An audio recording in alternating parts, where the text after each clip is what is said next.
নিরুদ্দেশ class 9 Bangla নিরুদ্দেশ পড়া হবে প্রথম থেকে বলছি বাংলা। নিরুদ্দেশ প্রেমেন্দ্র মিত্র।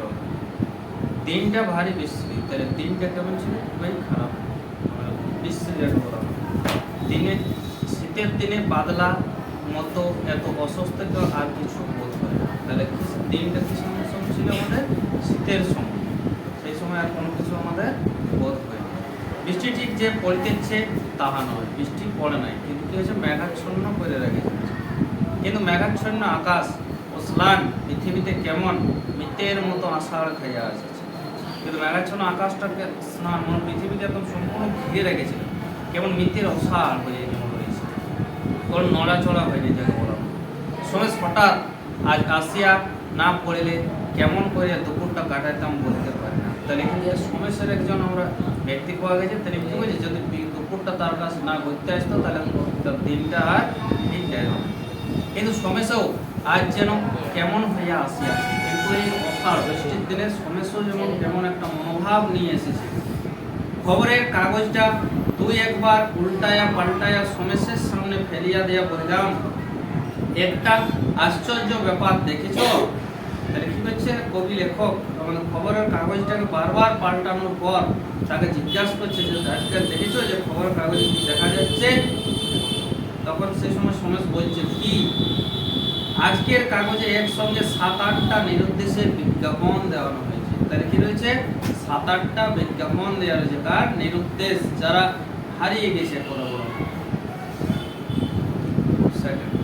সমেশ কোনো কৌতূহলের প্রকাশ করিল না, সে কোনো কিছুই বলল না। এত একটা খারাপ ঘটনা, কিন্তু সমেশ সে সম্পর্কে কোনো কিছু বলতেই চায় না। যেমন বসিয়াছিল তেমনি উদাসীনভাবে শুধু সিগারেটের ধোঁয়া ছাড়িতে লাগে। সে যেমনভাবে বসেছিল সেইভাবে সে সিগারেটটা খেতেই চেয়েছিল। নিস্তব্ধ ঘরের ভেতরে ধোঁয়ার কুণ্ডলী শুধু ধীরে ধীরে পাক খাইতে খাইতে উঠতে পড়ে যাচ্ছে। যেহেতু ঘরের ভিতর মধ্যে যদি সিগারেট খাওয়ানো যায়, ঠিক আছে, যে পাক খাই খাই উঠতে থাকবে, এই ব্যাপারটা বোঝানো হয়েছে। আর সমস্ত নিশ্চল স্তব্ধ, সব কোনো কিছু একদম সম্পূর্ণ চুপচাপ হয়ে রয়েছে। বাইরে অসারতা যেন আমাদের মনের উপর চাপিয়া ধরিয়াছে। যেমন বাইরে যেমন আবহাওয়া ছিল, সেরকম তাদের মনটাও আবহাওয়া অসার যাকে বলা হয়। নেহাত হঠাৎ কিছু করিয়া এই অস্বস্তিকর স্তব্ধ ভাঙিবার প্রয়োজনে আরম্ভ করিলাম।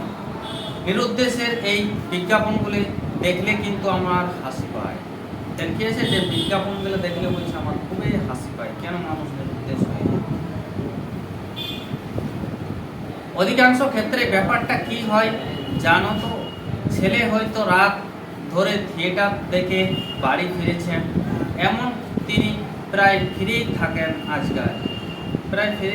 আজকাল। খেতে বসবার সময় বাবা কয়েকদিন খোঁজ করেছেন, কোথায় গেলেন বাবু, তোমার গুণধর উত্তর নেই। তাহলে এটা যুব সমাজের প্রতি বলানো হয়েছে যে তারা প্রচণ্ডভাবে রাগিদার থাকে, তারাকে দেখতে পাওয়া যায় না। অন্য সময় সিনেমা দেখতে যায়, খাবার টেবিলে তাকে দেখতে পাওয়া যাচ্ছে না। এইসব ছেলেগুলো বেশি নিরুদ্দেশ হয়। লুকোনো খুঁজি থেকে মা বিকেলে ছেলের পেড়া পিড়িতে টাকা কটা বার করে নিয়েছে, সুতরাং তিনি জেনে শুনে মিথ্যা আর বলতে পারেন না, চুপ করে থাকেন। সেই সময় তাকে জিজ্ঞাসা করে তার ছেলে কোথায়, তখন তার মা জানে যে কিছু সময় তার পয়সা নিয়ে গেছে, আর তার মা চুপ করে থাকছে। বাবা বলেন যান, এত রাত্রেও বাবুর আসবার সময় হলো না। তার বাবা জিজ্ঞাসা করছে যে এত রাত্রে কি হয়েছে, যে তার আসার সময় হয় না।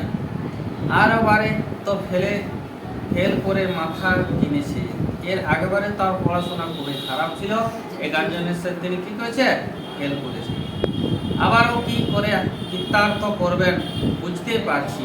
পয়সাগুলো আমার খোলা খুচি কেনা, তাই নবান্ন পুত্র যা খুশি তাই করেছে। দূর করে দেব, এবার দূর করে দেব। এবার তার কি করছে, দূর করে দেওয়ার কথা বলানো রয়েছে। এই মৌখিক আস্ফালনে হয়তো ব্যাপারটা শেষ হতে পারত, কিন্তু ঠিক সে সময় গুণধর পুত্রের প্রবেশ। বাবা ঝোপটা আর কাটিয়ে উঠতে পারে না। যেই কথাটা বলা শেষ করছে সেই মাত্র তার ছেলে ঘরে ঢুকেছে। নিজের কাছে মার রাখবার জন্য কিছু বলতে হয়। কতটা রাগ দেখানো উচিত ঠিক করতে না পেরে বাবা বলার মাত্রাটা একটু বেশি হয়ে পড়ে। শেষ পর্যন্ত বাবা বলেন, এমন ছেলে আমার দরকার নাই, বেরিয়ে যা। যে এই সময় তাদের দুজনের মধ্যে কথাবার্তা থাকে এবং শেষ পর্যন্ত তার বাবা তার ছেলেকে বাইরে যেতে বলে দেয়। অভিমানী ছেলে আর কিছু না হোক মিত্রদেবের এই আদেশ ততক্ষণে পালন করতে একদম সম্পূর্ণভাবে, সে যেহেতু সিনেমা রাত ধরে এসেছে ফিরে, তার তো খিটখিট মেজাজ থাকবে গিয়ে, সেই সময় এসে তার বাবা তাকে জিজ্ঞাসা করে যে তুই ঘর থেকে বাইরে যা, সেই সময় কি করে সে তার কথা একদম সম্পূর্ণভাবে পালন করে। মা কোনো দিক সামলাবেন বুঝছেন না, বুঝতে পারছেন না, কাতরা ভাবে শুধু বললেন, খাওয়া দাওয়ার সময় কেন এইসব বলো তো, পরে বললেই তো হতো, বুঝা খাওয়া দাওয়াটা হয়ে যাক তারপরেই বললেই হতো। বাবা এবার মায়ের উপর মারমুখী হয়ে ওঠেন, তোমার আসো কারাতেই তো উচ্ছন্নে গেছে, মাথাটি তো তুমিই খেয়েছো আদর দিয়ে। তাই তার মাকেও সে সম্পূর্ণভাবে তার বাবা ধমক দিয়ে বলছে যে মাথাটা আসলে তুমিই খেয়েছো। মা আচল চোখ মুছে ছেলে বিশাল পৃথিবীতে নিরুদ্দেশ যাত্রায় বেরিয়ে পড়েন। পরের দিন ভয়ানক কাণ্ড, মা সেই রাত থেকে দাঁতে কুটি কাটেননি। দেখি রয়েছে যে মা আচল চোখে মুছে ছেলের বিশাল ভেতর নিরুদ্দেশ হয়ে গেছে। পরের দিন ভয়ানক কাণ্ড, মা আর কোনো কিছু খাবারই খায় না। আজকের দিনেও বিছানা থেকে উঠবেন না মনে হয় না। বাবারও হয়তো রাত্রে ঘুম হয়নি, কিন্তু সে কথা প্রকাশ করবেন কোন মুখে, সে তিনিই তো তার ছেলেকে বাইরে হতে বলেছিলেন। গৃহিণীকে ধমক দিয়ে বলেন, মিছিমিছি ফ্যান ফ্যান করো না, এমন ছেলে যাওয়াই ভালো। মায়ের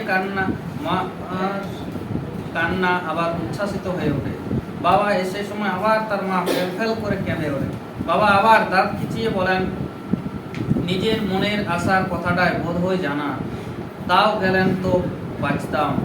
এই বেলায় দেখো সুরসুর করে আবার ফিরে আসবে, বলছে এবার অনেকবার হয়েছে, একবার কিছু সময় তারপর আবার কিছু সময় পরে চলে আসে। এমনই বিনি পয়সায় হোটেল খানা পাবে কোথায়, বিনা পয়সায় কি বলছে হোটেল, যেহেতু তার বাবার খাচ্ছে। মা এবার আশুতিত স্বরে বললেন, এই দারুণ শীতে কাল সারা রাত কোথায় রইল কে জানে, কি করে বসে আমার তাই ভয়। কি আছে যে এই শীতের মাথায় কিভাবে চলবে সেই সম্পর্কে তার মা ভেবে